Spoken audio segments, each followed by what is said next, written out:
Et petit à petit, le voile du mystère va se lever, va continuer à se lever.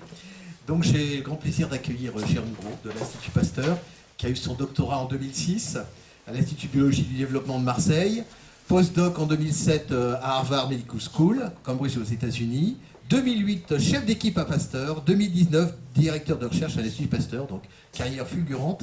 Il a eu divers prix Pasteur Valéry Grado et puis bien d'autres en 2021. Et donc Jérôme Gros s'intéresse au comportement des cellules. Comportement, ça veut dire la forme, leur mouvement, leur division dans la morphogénèse, c'est-à-dire comment arrive la forme des tissus et des cellules. Donc il associe à la fois une approche classique d'embryologie, de génétique moléculaire, je crois que c'est la première fois qu'on entend le mot génétique aujourd'hui, et biologie cellulaire, donc il y a tout un débat là-dessus. Voilà. Et donc j'extrais juste un de ces articles qui nous dit, je l'ai traduit en français, des contraintes actives façonnent les condensations cartilagineuses qui favorisent des contraintes compressives qui aboutissent à l'organisation des doigts. C'est un article sur les doigts. Via une rétroaction mécanique. Donc ça veut dire que c'est la contraction des doigts qui provoque la régulation du gène. Moi j'ai trouvé ça rigolo, donc je te laisse la parole pour 40 minutes, Jérôme. Merci.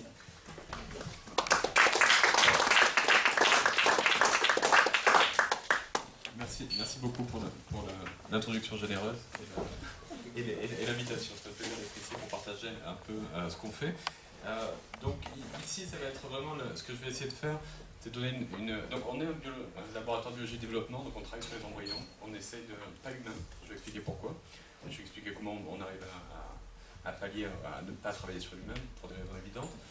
Et donc là, ça va être de présenter un peu les étapes d'après de la première conférence, c'est-à-dire de comment on passe une fois qu'il y a eu la fertilisation, les premières divisions, et comment on va passer de vraiment de cet amas de cellules à quelque chose qui ressemble à un embryon ou un fœtus ou un humain. Juste parce que j'aime bien savoir ce qui va se passer, donc je mets un peu le plan. Donc je vais présenter un peu comme des modèles expérimentaux d'abord, parce que ce que je vais montrer ce sont beaucoup de films, c'est assez visuel, pour voir un peu les structures qui se forment. Je vais parler des principes, les idées derrière la construction embryonnaire, et puis après je vais avancer dans le développement, comment en fait l'embryon va passer d'une masse un peu informe à avoir quelque chose qui va avoir des axes bien déterminés, l'axe antéro-postérieur, dorso-ventral, médio-latéral, et après l'organogenèse. Donc c'est beaucoup de films pour essayer de montrer la dynamique du développement. Voilà sur le... Okay. Donc, et puis après, si on a le temps, ça c'est Philippe qui me dira, on va voir si on peut parler des applications, un peu de ce qu'on fait. Donc, comme je disais, on ne peut pas travailler sur l'humain. Donc ça, pour des raisons évidentes, des raisons éthiques, on peut pas. Il y a une règle qui fait qu'on ne peut pas dépasser les 14 jours. Donc, juste après l'implantation, déjà c'est très compliqué. En plus, c'est très réglementé. Et en plus de ça, c'est interdit. Donc la manière dont les chercheurs font, c'est qu'ils vont aller chercher d'autres modèles animaux. Et alors, est-ce que ça a de la valeur? Donc la réponse est là, c'est-à-dire que si on regarde des embryons à un stade à peu près équivalent, on peut voir l'embryon humain, l'embryon de poulet, l'embryon de souris, on va voir qu'ils se ressemblent beaucoup. Et donc pour les premières étapes de développement, l'embryogenèse va être très très comparable. Donc par exemple, on peut voir bien sûr la tête, que vous pouvez peut-être reconnaître ici, mais là ça pointe aussi sur les membres. Donc on travaille beaucoup dans mon laboratoire sur les membres, donc j'en parlerai souvent. C'est un très bon modèle. Et donc ça on le sait depuis assez longtemps en fait. C'est un dessin de Ernst Haeckel qui montrait qu'en fait tous les embryons se ressemblent à un stade de développement et c'est après que ces embryons vont acquérir leur spécificité. Par exemple, on va avoir la tortue qui va avoir sa carapace ou les branchies ou alors les pattes chez les mammifères. Donc, les modèles expérimentaux, comme je l'ai dit, il y en a beaucoup, il y en a de plus en plus.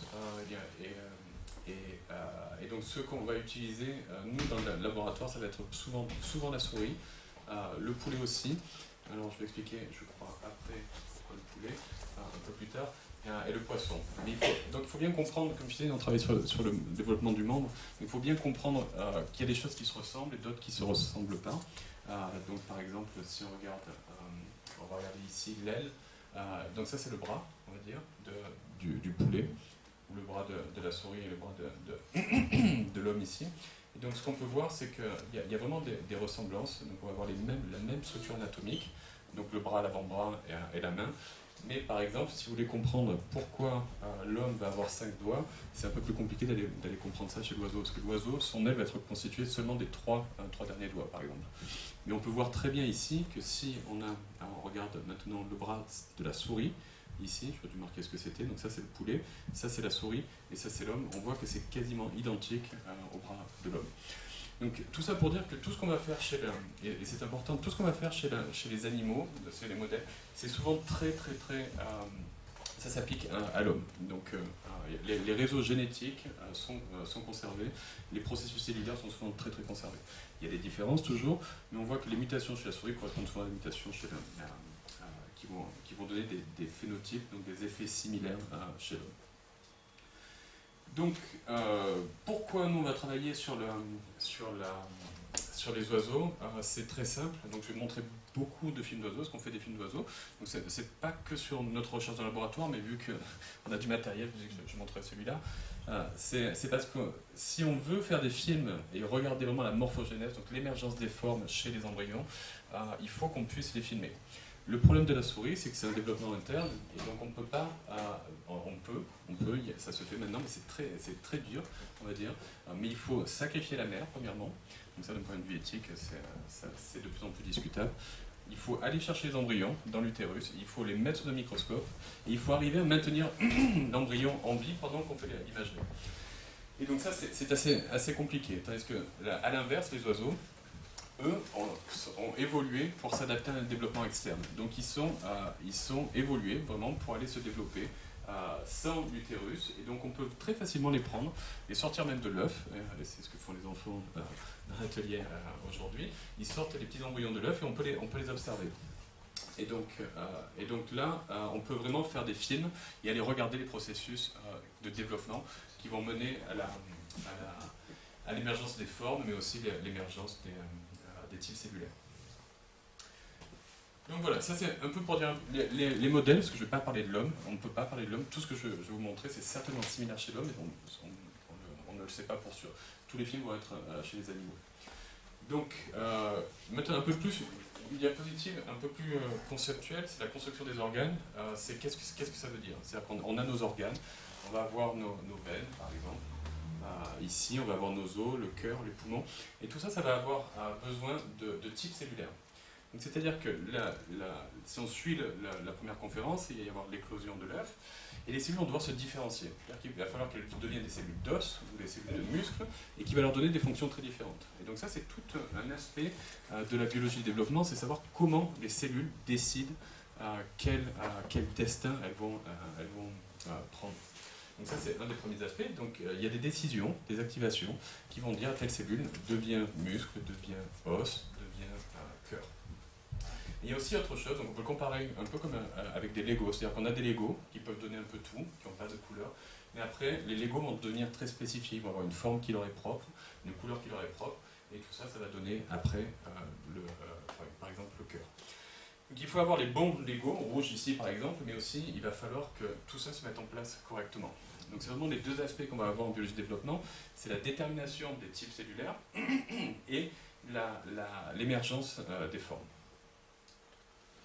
Et donc ça, comment les cellules vont prendre ces décisions dans l'embryon? Donc on imagine qu'on a beaucoup de cellules, là c'est représenté par un tissu hexagonal. On a beaucoup de cellules dans un tissu, et donc il va y avoir des décisions qui sont prises, et les cellules communiquent entre elles. Donc elles sont capables d'envoyer des signaux et de les recevoir. Donc ça c'est ce que je représente un peu ici, c'est qu'il y a une cellule qui va décider d'envoyer des signaux. Donc ces signaux peuvent être de deux... Je généralise, mais ça peut être de deux natures un peu différentes. La première, c'est qu'elle peut être de nature chimique. C'est-à-dire que la cellule va envoyer quelque chose que vous connaissez certainement comme une hormone ou un facteur de croissance. Et ce facteur de croissance va diffuser. Il va diffuser et puis il va atteindre l'autre cellule qui est un peu plus loin. Et donc la cellule qui reçoit va décider, en fonction de la distance à laquelle elle est, de devenir quelque chose. Par exemple, je simplifie, mais par exemple une cellule d'os ou de cœur. Et donc ça, la cellule reçoit le signal est interprété dans la cellule va activer des gènes qui vont lui donner son identité. On sait par exemple que si on active un seul gène, qui s'appelle MyoD, c'est le nom, peu importe, et si on active un seul gène, on peut transformer n'importe quelle cellule en cellule de muscle. Donc si on prend une cellule de votre peau et qu'on met ce gène-là à l'intérieur, ça deviendra une cellule de muscle. Ça ne servira pas à grand-chose, mais conceptuellement, ça nous dit qu'il suffit de pas grand-chose, un gène, pour donner un destin cellulaire. Donc ça, c'est les communications, comment les cellules vont faire. Elles communiquent entre elles pour savoir qui fait quoi, pour se coordonner. Et donc il y a une communication chimique. Il y a aussi une communication qui va être plus mécanique. C'est-à-dire qu'à un moment donné, je parlais un peu plus des formes, ça va être un peu plus les formes que le destin, encore que aujourd'hui. Et donc à un moment donné, il y a des groupes de cellules qui vont décider, par exemple, de se contracter. Donc elles vont générer des forces et elles vont propager ces forces. Donc par exemple, c'est comme ça, c'est un peu comme de l'origami. C'est-à-dire qu'il y a des cellules dans le tissu, ici, celle-là va se contracter, par exemple, on va dire c'est les jeunes. Les jeunes se contractent, se contractent, se contractent, elles vont rentrer à l'intérieur du tissu, et les forces vont se propager sur les voisines, et les voisines vont se comporter différemment. Donc on a vraiment deux aspects, comme tu disais, du développement. Un premier qui est l'acquisition du destin, et le deuxième qui va être l'émergence des formes. Donc de manière historique, ces deux aspects ont été étudiés assez séparés dans le temps. Les gens travaillaient plutôt sur les destins, plutôt sur les formes. On se rend compte que c'est beaucoup plus compliqué que ça, que quand une cellule prend une décision, elle ne prend pas qu'une décision de devenir du muscle, elle prend, c'est un bon exemple, la décision de se contracter aussi, et donc du coup ça va impacter ses voisines, ou alors vice versa, si parce qu'une cellule se contracte, ça va impacter ses voisines, et ça va envoyer un signal à distance pour dire « je suis en train de faire ceci », donc l'autre cellule va faire autre chose, ou va faire la même chose. Donc voilà, ça c'est un peu les concepts qu'il y a en biologie développement, et c'est vraiment ce qu'on essaie de comprendre, les formes et les destins, et comment on se renvoie la balle entre les deux aspects. Donc maintenant ce que je vais essayer de faire aujourd'hui, ça va être de décrire un peu, avec ces idées en tête, de comment on passe en fait d'un embryon, donc ça c'est des embryons de poulet. C'est notre modèle préféré dans le laboratoire. Donc comment on passe d'un disque de cellules qui n'a pas de forme vraiment, c'est un disque qui n'a pas vraiment de polarité évidente, à quelque chose qui va définir ses axes. Donc l'axe, comme tu disais, antéro-postérieur, dorso-ventral et médio-latéral. On parlera aussi de la symétrie droite-gauche, parce que j'ai vu que c'était quelque chose d'important sur le poster, j'en dirai deux mots. Et donc là, je vais montrer un peu toutes les étapes là, et puis après, donc ça prend 2 jours chez le poulet. C'est aussi pour ça que c'est super comme modèle, c'est-à-dire qu'en 2 jours, on arrive à avoir quelques semaines, ou plusieurs semaines, 8-12 semaines, je ne suis pas expert en embryon humain, mais de développement humain. Donc on peut aller très très vite, ça c'est aussi un avantage de modèles expérimentaux. Et donc j'expliquerai un peu, en fait on peut voir les ébauches de vertèbres ici, on peut voir le tumoral qui sera la future moelle épinière, et donc je vais montrer des films un peu qui vont retracer un peu toutes ces étapes. Donc la première étape, en fait, c'est si vous prenez un œuf de poulet et que vous le cassez dans une boîte de pétri, c'est voilà ce que vous allez voir. Donc vous êtes assez familier, je pense, avec ça, c'est vraiment de la cuisine. Et donc si vous regardez bien, vous allez voir ici, si je ne tremble pas trop, le petit point, ici, c'est l'embryon. Le petit point blanc, c'est un disque qui fait environ 100 000 cellules, et qui fait environ 4 mm de diamètre, et c'est le tout premier embryon. Donc il faut savoir que dans la poule, il s'est passé 24 heures de développement, ce qui fait qu'il y a eu la fécondation, qu'on a vu tout à l'heure, et il y a eu des divisions pendant 24 heures, qui mènent à environ 100 000, j'exagère un peu, c'est plus 50 000 cellules, mais on a ce disque-là. Et donc, ce qui va se passer, donc nous on prend l'œuf, on le met dans l'incubateur, on le met dans l'incubateur, ou alors c'est la poule qui vient le couver. Et voilà ce qui se passe ici. Vous pouvez voir que dès le début, au tout début, il va y avoir des mouvements vraiment énormes dans l'embryon. On a des tourbillons qui se créent et on va avoir l'émergence de l'axe. Donc ça c'est la ligne médiane de l'embryon, ici. Et on peut voir la tête qui va se former, la queue ici et l'axe bilatéral et la symétrie droite-gauche. Donc ça c'est un film qui fait que 24 heures. Donc en 24 heures, voilà ce qui se passe. Vous voyez aussi que les bords vont essayer de grandir sur l'embryon. Et donc cette étape-là s'appelle la gastrulation. Et ce qui veut dire, c'est un mot dérivé du latin qui veut dire, en gros, la formation des intestins. C'est-à-dire que pendant cette étape-là, les cellules, comme je disais, vont se contracter, et elles vont vouloir se contracter, je vais expliquer un peu plus, et elles vont rentrer à l'intérieur de l'embryon. Donc il faut savoir que là, vous avez un embryon qui est juste un disque, et c'est pareil, chez l'humain. Donc cette structure de disque existe chez l'humain. Et cette ligne médiane existe aussi chez l'humain. Et donc là, les cellules viennent, elles convergent, ce qu'on appelle au niveau de la ligne médiane, et c'est au niveau de la ligne médiane qu'elles vont s'invaginer. Donc au début, on a un embryon qui n'a qu'une couche de cellules, et les cellules, juste à cet endroit-là, vont venir s'invaginer, elles vont rentrer à l'intérieur, elles vont former les feuillets, ce qu'on appelle les feuillets embryonnaires. Donc là, vous allez avoir, alors c'est des mots un peu barbares, mais il faut juste se souvenir que ce qui reste à l'intérieur, l'ectoderme, va former votre peau et le système nerveux.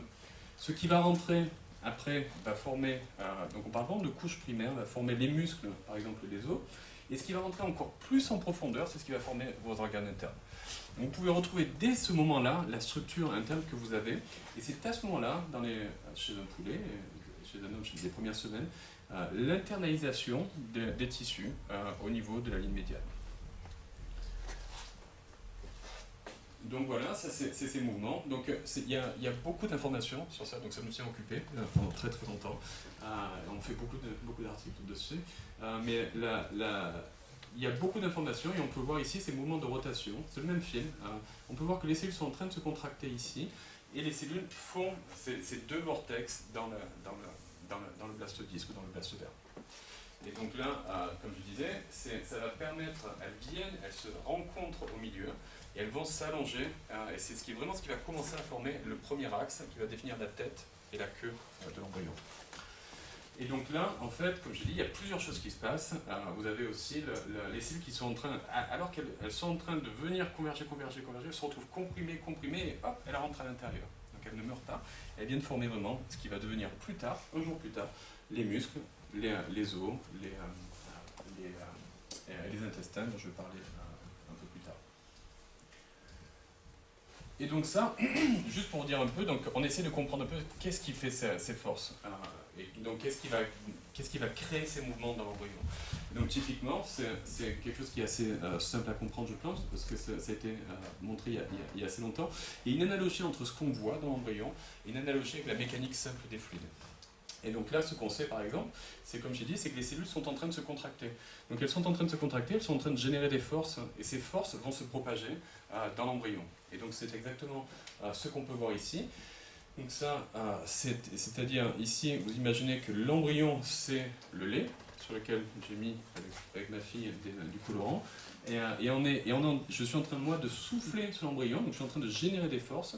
Donc là, c'est un peu différent, c'est une force externe. Les cellules génèrent leurs propres forces. Mais là, les cellules génèrent leurs propres forces, et ces forces sont propagées dans l'embryon. Et c'est ce qui fait que ça fait des tourbillons. Donc les tourbillons qu'on peut voir, c'est vraiment un problème physique, en fait, un problème mécanique. Et on peut expliquer l'émergence de l'axe comme vraiment quelque chose qui peut s'expliquer comme de la mécanique des fluides. Alors ce qui est assez impressionnant, c'est qu'on peut décrire avec une précision énorme, avec juste des formules mathématiques, avec des équations, la trajectoire des cellules, juste qui peuvent être décrites par la mécanique des fluides. Donc ça, c'est ce qu'on essaye de faire dans cette histoire-là. Donc on s'est intéressé à ça. Donc là, le problème devient très simple parce qu'il faut juste trouver d'où vient la force. Il faut juste savoir quelle est la fluidité du tissu, est-ce que l'embryon est fluide, et quelle est la bordure. Il faut savoir que c'est très important la bordure des fluides, c'est pas très important ici. Et donc voilà les questions qu'on se pose, et donc du coup on regarde l'embryon non plus comme des cellules, mais vraiment comme un tissu, de manière avec des propriétés qui sont vraiment mécaniques. Donc voilà, juste si vous posez la question, est-ce que l'embryon est un fluide, est-ce qu'il est un solide, c'est une expérience que j'aime bien montrer pour prendre conscience un peu des propriétés mécaniques, de la viscosité des tissus. Donc ça, c'est l'expérience la plus longue qui court en laboratoire. Donc je pense qu'il y a 80 ans qu'elle court cette expérience. C'est l'expérience dans laquelle on met du goudron dans un entonnoir, pardon. Et donc on met du goudron dans un entonnoir, et donc le goudron, l'idée c'est que c'est un solide. Vous marchez dessus, dehors, si vous prenez avec un marteau, vous pouvez le taper dessus, vous pouvez le casser, il va se casser, c'est un solide. Et c'est un solide sur des échelles de temps très courtes. Vous tapez dessus très fort, très vite avec un marteau. Mais si vous laissez pendant des années, et donc là si vous le regardez, il y a une webcam online, vous pouvez voir qu'en fait c'est un fluide sur des échelles de temps très longues. Et donc en fait, il va y avoir une goutte qui se forme et une goutte qui tourne. Sauf que la goutte là, elle prendra 14 ans pour se former. Et donc c'est un peu la même idée qu'on va avoir dans l'embryon. Comment on va générer les formes? C'est qu'en fait l'embryon, il est fluide, il est solide sur des échelles de temps courtes, on peut le prendre, on peut l'injecter par exemple, on peut le transférer, mais pour permettre à tous ces tissus de faire ce qui se passe, l'émergence de l'axe, il va falloir qu'il ait un comportement de fluide, il va falloir qu'il soit capable de se remodeler, il va falloir qu'il change de forme. Et donc ça c'est un peu le concept. Et l'embryon a le temps. C'est-à-dire qu'il va mettre des semaines pour faire ça. Donc c'est lentement, il va changer de forme parce qu'il se comporte vraiment comme un fluide. Donc voilà, ça c'est un autre film qu'on fait dans le laboratoire, sur un embryon de poulet, on peut voir, il y a l'axe qui se met en place, et puis après, cet axe, il est assez éphémère en fait. Les cellules s'invaginent, on a la formation des feuilles embryonnaires, qui va former l'intestin, les muscles, la peau, et puis ensuite l'embryon, il va commencer ici, on appelle ça la ligne primitive, ou la ligne médiane, il va commencer à régresser, et dans son sillage, elle va laisser la tête, elle va laisser le système nerveux, je vais en parler après, et ensuite elle va laisser toutes les vertèbres. Donc il a défini son axe, il a défini son axe antéro-postérieur, donc la tête à la queue. Dorso-ventral, il a défini ses feuillets, donc là, ce qui reste dehors va rester la peau, ce qui est à l'intérieur, le muscle et les organes. Et on a aussi une bilatéralité, c'est-à-dire qu'on est symétrique, c'est ce qu'on peut voir ici. Et donc on va avoir un axe droite-gauche. Et donc là, c'est ce que je me suis dit, un cœur à gauche, un foie à droite. On va parler un peu de comment en fait l'axe se met en place.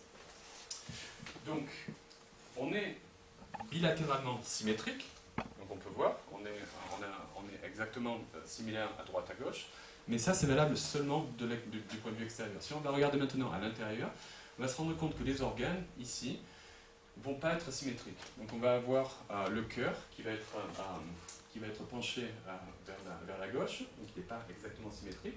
On va avoir le foie qui va se retrouver à droite, et la rate qui va se retrouver à gauche. Et donc ça, il va y avoir...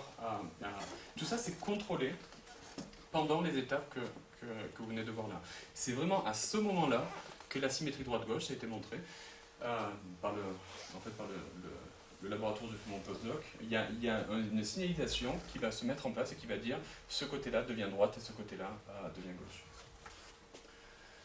Donc il faut savoir que ce qui est assez marrant, c'est que peu importe si la droite est à droite ou la gauche est à gauche, il faut juste qu'il y ait une asymétrie. Donc si les organes sont asymétriques, c'est-à-dire que si le cœur, au lieu d'être à gauche, il va être vers la droite, ça marche quand même. Il faut juste qu'il y ait une différence. La fonctionnalité de nos organes dépend vraiment de la symétrie. Mais peu importe si... on va dire que le corps ne se préoccupe pas de savoir où est droite et gauche, il veut juste savoir qu'il y a une asymétrie. Donc là maintenant, je passe sur la souris, parce que c'est plus relevant pour l'homme, je parlais un peu du poulet. Donc comment ça se met en place? Donc là on retrouve un peu cette ligne médiane dont je parlais, et alors que cette ligne est en train de régresser, est en train de disparaître, et elle met dans son sillage le corps de l'embryon, il va y avoir une petite structure ici qui s'appelle le nœud, ça s'appelle le nœud ventral, donc on a la tête, alors ça ne ressemble pas à grand chose encore ici, on va avoir la tête qui va être en haut, la queue qui va être en bas de la souris, et donc là on a vraiment le corps qui est en train de se former, et il y a cette structure, le nœud qui est en train de descendre. Et donc ce petit nœud ici, ça c'est des choses qui ont été découvertes il y a très longtemps, et c'est des cellules qui vont avoir des cils. Donc c'est des cellules ciliées, elles ont un seul cil à la surface de ces cellules, et donc on peut voir ici. Et donc ce cil ici, non seulement les cellules ici vont en avoir, mais en plus ces cils sont motiles. C'est-à-dire qu'ils vont tourner dans un même... ils vont tous avoir la même rotation, et ils vont tous tourner en même temps, plus ou moins. Et donc ce que ça fait, c'est ce qu'on peut voir ici, c'est des fils, donc ça c'est chez la souris. On peut voir, peut-être que vous pouvez voir un peu les cils qui tournent comme ça. Donc il y a cette petite structure-là, c'est le nœud, qui crée, c'est une poche, donc c'est recouvert d'une membrane, et donc il y a un fluide à l'intérieur. Donc tous les cils battent dans ce sens-là, et ça va créer un mouvement de fluide. Donc c'est ce qu'on peut voir ici. Je n'ai pas marqué les références, mais j'aurais dû, mais c'est des travaux de laboratoire japonais, d'Hiroshi Hamada, je pense, celui-là. Et donc du coup, ce qu'on peut voir, c'est que ces mouvements créent un mouvement de fluide, et il y a des particules qui passent d'un côté de l'embryon. Et donc ce côté-là, ça va être le côté gauche. Donc c'est vraiment, ces cellules-là, de manière automatique, font un flux. Les particules vont vers on va dire plus un mouvement de fluide, vont vers la gauche, et on sait que c'était ça qui va créer la symétrie. Donc, et donc ça c'est important, donc on revient sur la cascade génétique, c'est-à-dire que ce flux-là, ici, donc ça c'était démontré, ce flux est important pour dire que ce côté-là sera gauche et ce côté-là sera droite. Donc, il faut savoir que par défaut, on est à droite. C'est-à-dire que s'il n'y a pas de brisure de symétrie, s'il n'y a pas d'activation, s'il n'y a pas l'acquisition d'une identité de gauche, on est droite par défaut. Donc là, ce qui s'est passé, c'est que le flux s'est passé vers la gauche. Ça a activé le gène, on l'appelle nodal, parce qu'il est exprimé au nœud. Ça a activé ce gène nodal, et ce gène nodal ici a été activé au nœud, donc le nœud serait ici. Et cette information nodale s'est propagée tout du côté gauche. Et donc c'est lui maintenant qui va donner des petites différences par son identité aux cellules du cœur qui vont lui dire qu'au lieu d'être complètement bilatéral, ça va être un peu penché sur la gauche. Donc ça, c'était plus à démontrer, c'était démontré depuis déjà une dizaine d'années. Maintenant, il y avait quand même une question, c'est-à-dire comment ce flux de liquide va pouvoir activer l'expression de ce gène purement sur la gauche. Et donc là, donc on savait que c'était le flux, mais on ne savait pas quelle information passait. Alors si on revient au début de ce que j'ai dit, l'information elle peut être mécanique ou elle peut être moléculaire, elle peut être chimique. Donc l'idée c'était, est-ce qu'il y a des petites hormones, on va dire, des petites molécules, des petits facteurs de croissance qui sont advectés avec le flux? Est-ce que c'est ça qui va permettre à ces cellules-là de comprendre, de recevoir le signal et de dire « ça y est, je suis gauche » Ou alors il y avait une autre hypothèse qui n'était pas très aimée à l'époque, parce qu'on préférait vraiment l'hypothèse d'une communication chimique, c'était l'hypothèse d'une communication mécanique. Donc il y avait un laboratoire qui a proposé qu'il y avait des cils qui battaient et d'autres cils qui ne battaient pas, comme ici. Et ceux-là ne battent pas, mais ils servent d'antenne. Et donc l'idée c'était que ces cils-là pourraient être activés juste par la poussée mécanique du flux. Et donc là, ils sentiraient ces cils-là, la poussée mécanique, et activeraient l'expression du gène. Donc ça, c'était une hypothèse, et c'est seulement cette année que ça a été réellement démontré. Donc ça faisait une dizaine d'années ou une quinzaine d'années que c'était une hypothèse en vogue, mais on n'arrivait pas à le démontrer réellement. Et donc ça, c'est le groupe, là pour le coup d'Hiroshi Hamada, qui a pu montrer que... Donc ici, vous voyez la structure du nœud, donc c'est tout petit, vous voyez, c'est d'un micron. Donc une cellule, c'est d'un micron. Donc ce qu'il a pu montrer ici, ce que son groupe a pu montrer, pardon, c'est que là, on a le nœud, on est là, et en fait, quand on active le film, on peut voir les cils. On ne voit pas les cils qui battent, on voit les cils qui ne battent pas. Donc ce qu'ils ont fait ici sur ce film-là, c'était d'imager. Donc on peut voir ici, je ne vais pas expliquer pour rentrer dans les détails, mais c'est l'activation du signal gauche ici qui est en train de se passer. Et ce qu'ils ont fait, c'est vraiment un tour de force, c'est que non seulement il faut aller imager ça, il faut imager les cils en rouge, donc ça on modifie génétiquement la souris, il faut aller imager l'interprétation du signal, donc il faut savoir déjà quel signal va être interprété par le flux, et puis en plus ce qu'ils ont fait, c'est que, ce qu'on peut voir, la flèche ici, c'est qu'ils ont pris des pinces optiques. Donc ça c'est un petit tour technique que l'on fait, c'est-à-dire qu'en mettant un laser, on peut arriver à attraper le cil et à le faire bouger. Et donc c'est exactement ce qu'ils ont fait là. Ils font bouger le petit cil ici, qui sert d'antenne. Qui sert d'antenne, ils vont l'attraper, et quand ils vont l'attraper, c'est ce qu'on va voir ici. Je crois que c'est. Hop, maintenant ils le stimulent. Ils voient que quand ils viennent et ils le poussent, on peut voir que ça active beaucoup plus du côté gauche que de l'autre côté. Donc voilà, si vous voulez savoir comment se met en place la symétrie droite-gauche, c'est vraiment quand l'embryon n'a même pas de tête, même pas de cœur, rien du tout, qui a cette cascade qui est due à un flux qui est un flux de fluide, qui va activer la cascade, qui va activer ce gène-là, et qui va dire maintenant ce côté-là est le côté droit et ce côté-là est le côté gauche. Et donc ça va avoir pour effet, donc au début, quand c'est en train de se mettre en place, le cœur est le premier organe fonctionnel qui se met en place. Donc quand ça se passe, le cœur est en train déjà de se former chez la souris. Et donc en fait, ça va activer une cascade qui va faire que ce côté-là du cœur va gonfler plus et ce côté-là va remonter un peu. Et donc ça va tilter, ça va faire pencher le cœur. Et donc pour arriver à ce qu'on a, un cœur qui est fonctionnel, donc encore une fois, le cœur pour être fonctionnel doit avoir une asymétrie droite-gauche avec des ventricules asymétriques et des oreillettes aussi asymétriques.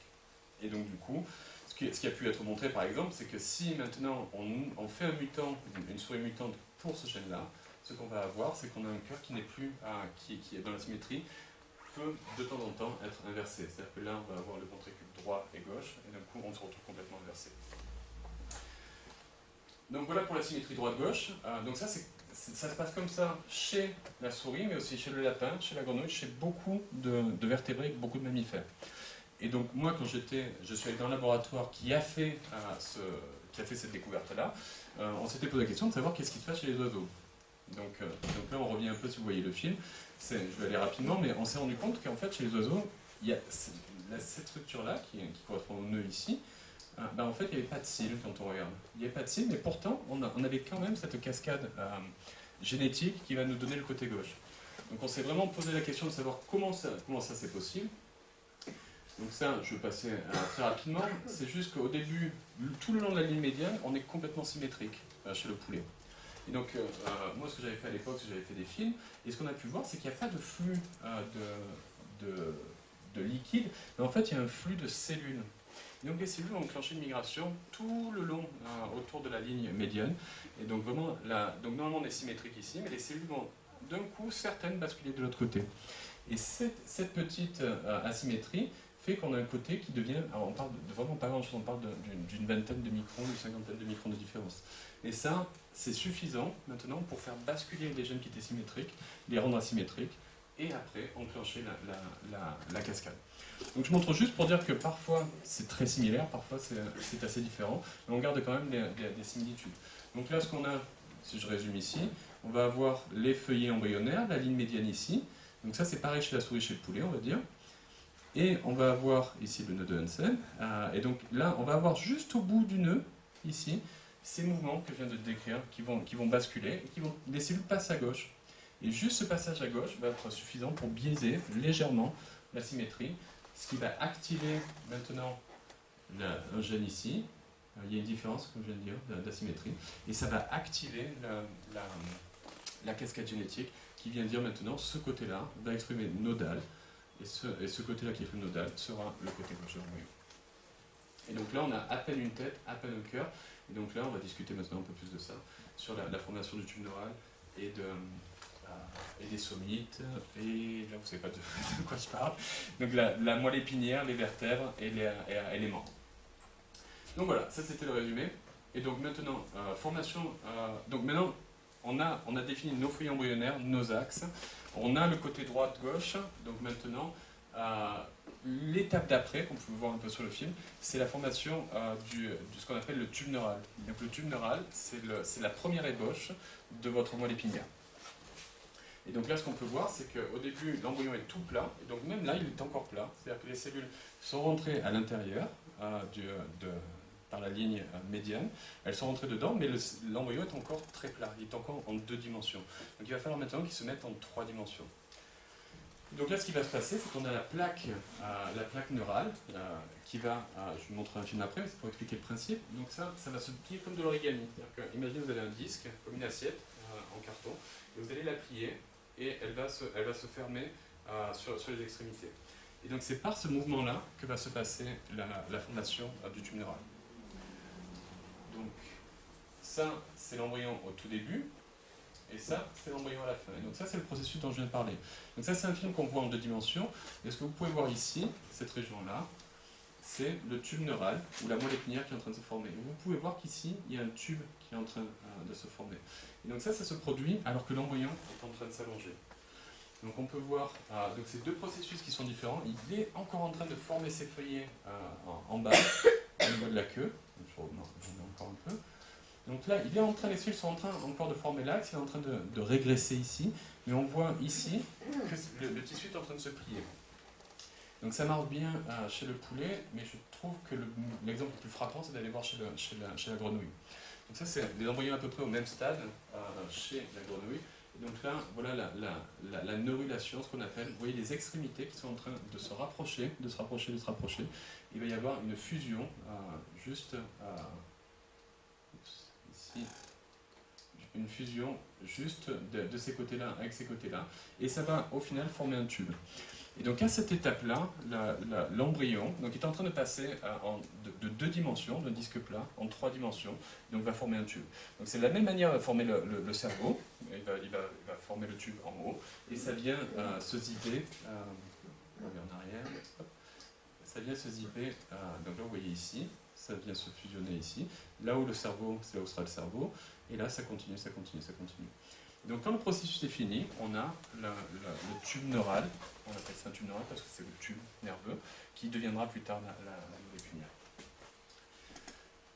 Donc c'est important, c'est une étape importante et qui peut créer des malformations. Donc une malformation qui est très répandue et qui est très connue, c'est spina bifida. Et donc c'est à ce moment-là, dans le développement de l'embryon, que se crée ce problème-là. C'est-à-dire que là, au lieu de bien se former, donc ce mouvement en 2 dimensions qui vient se former ici, en fait parfois se ferme mal.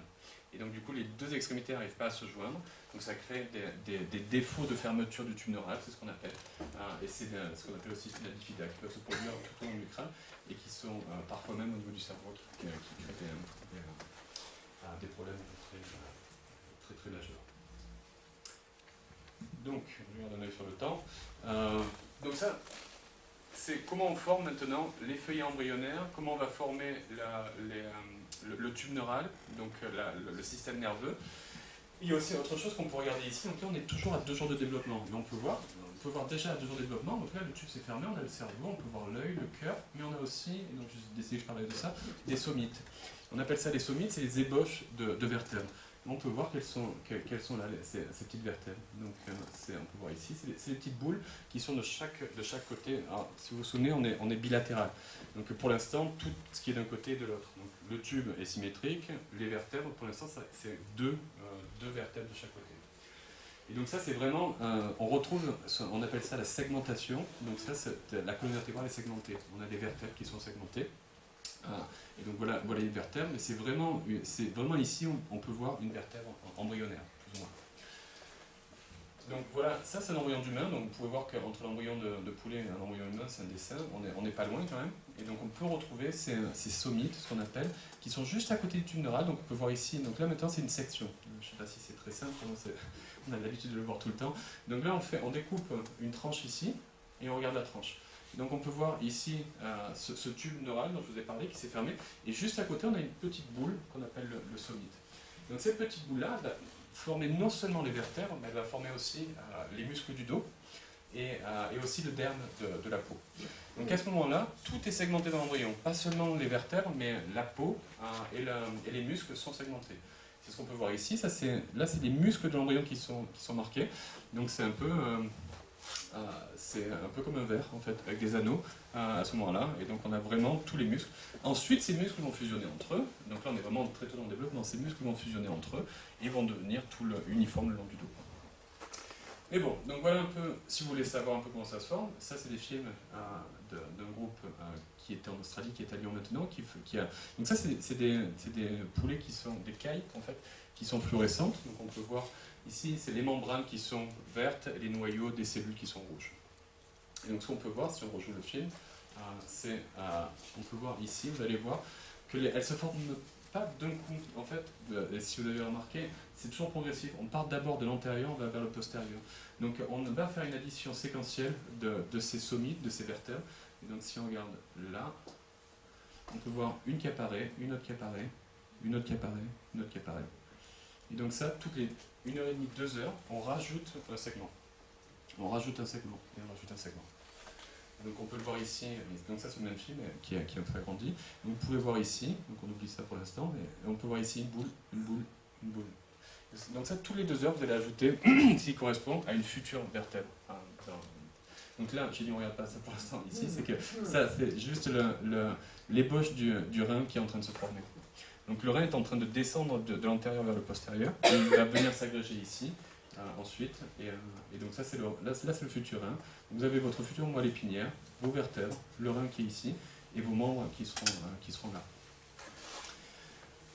Donc ça, juste rapidement, parce que je trouve que c'est quand même très très joli, pourquoi ça arrive de manière séquentielle, c'est qu'il y a une horloge qui au niveau génétique qui vient donner le rythme. Et donc du coup, ce qu'on peut voir sur ce film-là, on peut voir le bout de la queue ici, et on peut voir qu'il y a des vagues d'activation génétique qui partent du bout et qui viennent dire qu'ici, il faut former un segment.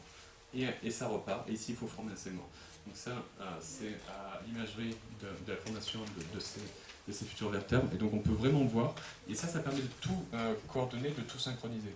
Parce que sinon, vous allez avoir tout qui apparaît au même moment et tout va être désorganisé. Mais ça permet vraiment, alors que l'embryon est en train de grandir, d'ajouter une vertèbre, puis une autre, puis une autre. Et ça permet vraiment de synchroniser le processus. Alors rapidement, on a le tube neural, la moelle épinière, on va avoir maintenant les vertèbres, le rein aussi en passant, et on va avoir le membre. Vous avez remarqué peut-être que cet embryon-là n'a pas de membre, c'est qu'un tronc à ce moment-là. Et donc là, ce qui va se passer, c'est que rapidement, là on a 2 jours, 3 jours après, on va avoir des petits bourgeons qui vont émerger. Et donc là, les petits bourgeons vont se passer, et donc vous allez avoir, ça va pousser progressivement, ça pousse, ça pousse, ça pousse, et donc ça, c'est ce qui va permettre de faire l'émergence des membres à un endroit bien localisé. Parce qu'on a tous nos membres au même endroit. Ici, on a tous cette vertèbre cervicale et les membres qui vont pousser exactement à cet endroit-là. Donc ça, et c'est assez intriguant, c'est que les gènes qui vont activer la position des membres, c'est des gènes qu'on va retrouver jusque chez la mouche. Et si vous demandez parfois pourquoi les gens travaillent sur la mouche, c'est parce que c'est très important. Et c'est les gènes qui sont importants, qui sont architectes pour notre corps, ce sont des gènes qui vont être architectes pour le corps de la mouche, mais les mêmes gènes qui vont être architectes pour notre corps. Et donc en fait, ce qu'on peut voir, c'est que c'est assez rigolo, c'est que les gènes sont organisés ce qu'on appelle en cluster. Donc on va avoir le premier, le deuxième sur le chromosome, le long du chromosome. Donc il y a juste une organisation, et cette organisation des gènes sur les chromosomes vient refléter l'organisation du corps. Et donc des gènes ici, on a pu montrer dans le laboratoire que ce gène-là va être important pour faire l'activation de l'émergence des membres. Donc juste pour rappeler que la science fondamentale est très importante pour essayer de trouver ces gènes-là chez les drosophiles, on se rend compte en fait qu'ils sont très importants pour la formation du corps humain. Ensuite, ça c'est juste parce que je trouve ça joli, on s'est intéressé à comment on va former les doigts. Donc ça c'est un membre de souris. Et donc on le met sous un microscope, et là vous êtes en train de voir vraiment l'émergence des doigts. Et donc là on peut voir les mouvements de cellules, donc les cellules en fait sont en train de migrer. Donc le membre va impliquer beaucoup de migration, les cellules migrent, et donc ce qu'on peut voir, la raison pour laquelle vous avez des doigts qui se forment, c'est que les cellules à un moment donné décident de converger vers l'axe médian du doigt. Et donc c'est ça qui va permettre l'élongation. De la publication dont je parlais, on a pu montrer qu'en fait, les mouvements synchronisent la détermination du destin d'os. Donc en fait, les cellules viennent, se compriment tellement qu'elles deviennent de l'os. Je simplifie, mais c'est l'idée quand même assez simple. Et donc sans les mouvements, si on relâche les mouvements, en fait, on n'a plus de doigts. On se retrouve sans doigts. Donc ça, c'est vraiment une interaction de la mécanique qui vient activer la génétique. Et donc on voit, et ce qu'on a pu voir aussi, ce qui est assez marrant, c'est que si on enlève les mouvements, on n'a plus de doigts, mais on a quand même ce qu'on avait appelé les métacarpes ici. Et donc c'est vraiment parce que les os ici de la main, qui sont les os de la main des métacarpes, sont en train de s'allonger, que ça va induire l'évolution des doigts. Donc c'est vraiment un problème où la mécanique vient influer sur la génétique. Est-ce que j'ai le temps, 5 minutes de plus? Non? Allez. Rapidement, juste pour montrer d'autres choses, et j'arrête, c'est vraiment pourquoi on fait ça, c'est qu'on peut aller voir comment les processus maintenant vont s'appliquer à d'autres animaux et essayer de comprendre la nature. Donc on pensait que les serpents n'ont pas de membres, c'est pas forcément vrai. Ils initient leurs membres, mais ils arrêtent, le développement s'arrête. C'est pas vrai pour tous les serpents, mais on peut voir ici des petites griffes sur les pitons par exemple. Ou alors on peut aller voir comment est-ce qu'on a compris sur le membre va s'appliquer sur d'autres embryons. Vraiment pour aller comprendre comment la nature et comment l'évolution agit. Et donc ici on peut voir un embryon de chauve-souris, merci. Et donc on peut voir qu'au début ça commence tout pareil, mais qu'après ça devient différent. Donc je pense que je vais m'arrêter là si tu veux. On pourrait dire une conclusion si tu veux, sans ça. J'ai pas vraiment de conclusion, okay. je pensais, j'avais d'autres diapos pour parler des serpents et des organoïdes, mais je peux aller directement à la dernière diapo, c'est pas très grave, et dire merci.